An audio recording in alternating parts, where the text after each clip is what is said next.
Welcome everybody to another Indie Dev Showcase here on the channel, highlighting the many indie game demos and submitted games we play. If you submit a game for a future piece, please get in touch.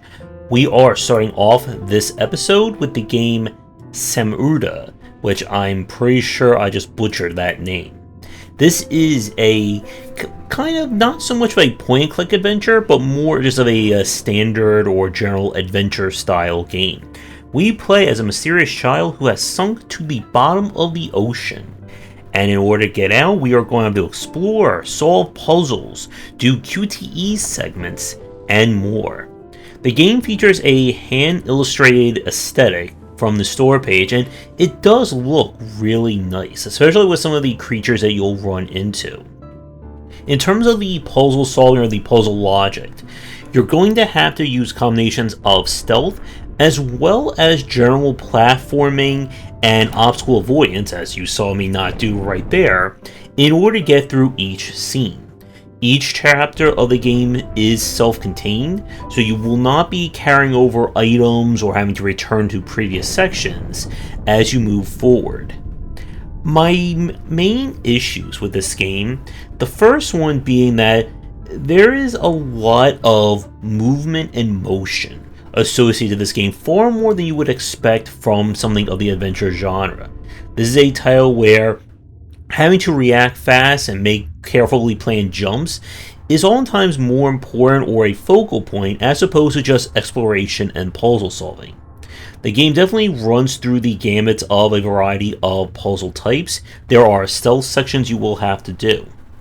Another issue that I have with this game is that it really likes QTE style segments where you'll have to rapidly push buttons and do stuff like that, and I just found it very clunky to control. Your character moves very slowly as you've been watching, and if you die and have to repeat content, well, you're having to watch them move or walk very slowly once again across the ocean floor.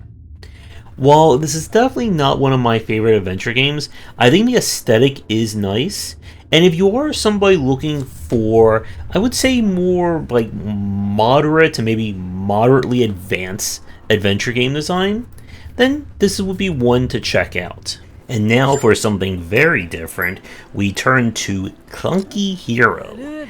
Please note that the footage you're seeing is taken from the game in early access and may not represent the current version of it. In Clunky Hero, we play as our man here who has a bucket on his head and is using what appears to be a broom to beat up monsters. His wife has been kidnapped, and the only way we're going to get her back is to do that good old Metroidvania exploration. So the game itself involves you collecting various items and gear which will improve Rufus's stats there. In terms of Metroidvania flow, you're going to be given kind of that sort of but not quite free reign to explore, where the world is open, except when you are trying to get to a specific area and you're lacking a power or upgrade.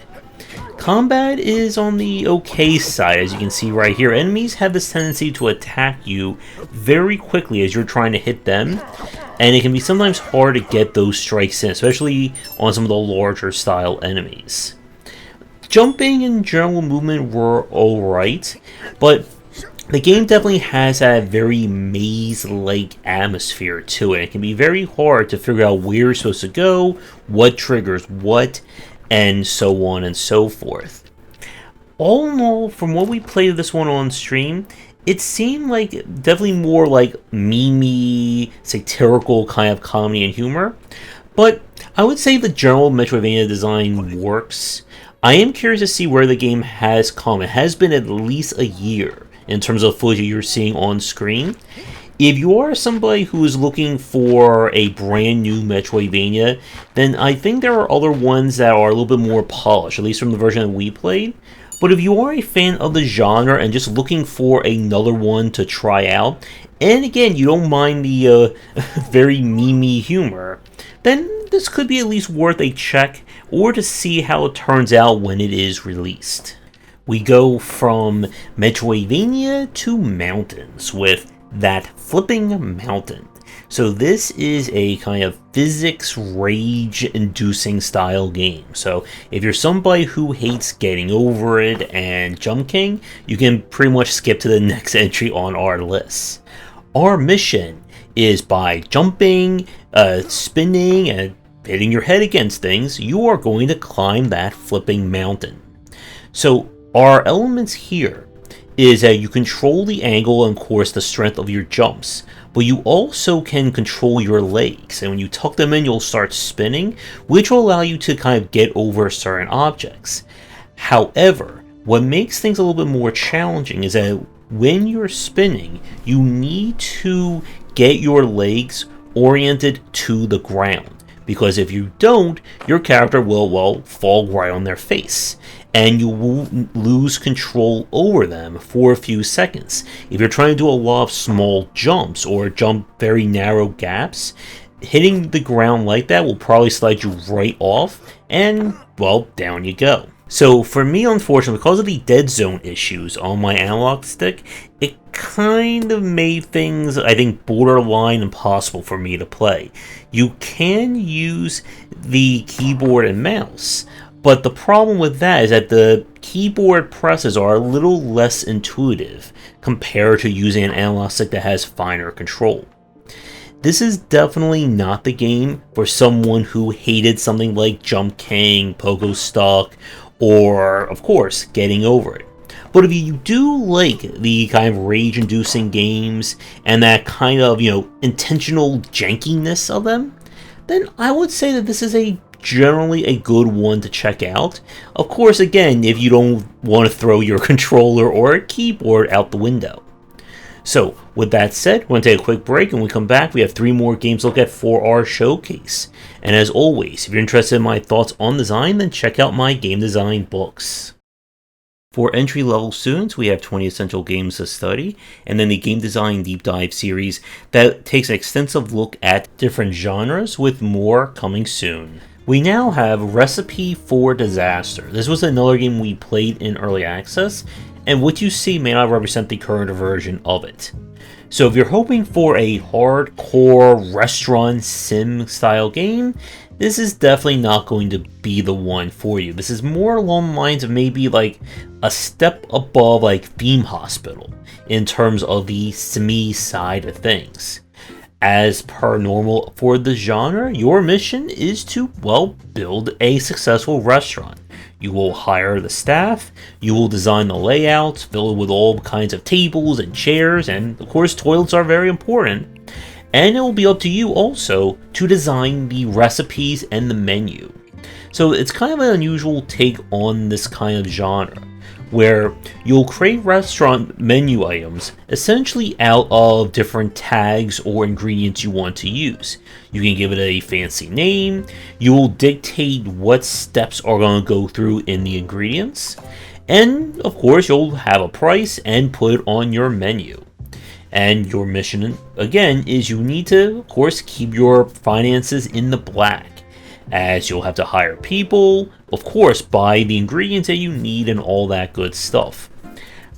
From our time in the demo, in the early access, I found it to be a little bit on the clunky side. And I was reading some of the reviews of it, and there were some issues, I think, in terms of difficulty or decisions. Again, with what we were playing this during early access, we didn't get to see a whole lot in that respect. I think the idea is certainly interesting if you are a fan of the kind of management sim style, especially again like that more, I wouldn't say arcadey, but less realistic approach of a Theme Hospital or 2 Point and that kind of thing. I would at least give this one a check. We now turn to Fate of Kai. This is a adventure game that is told through the style of a choose your own adventure game. Our story is that Kai has gotten lost, and they have found themselves in a strange world with danger all around, and they're going to have to figure out how to get by. The entire aesthetic of this game is shown through this graphic novel style. There is no dialogue or things like that.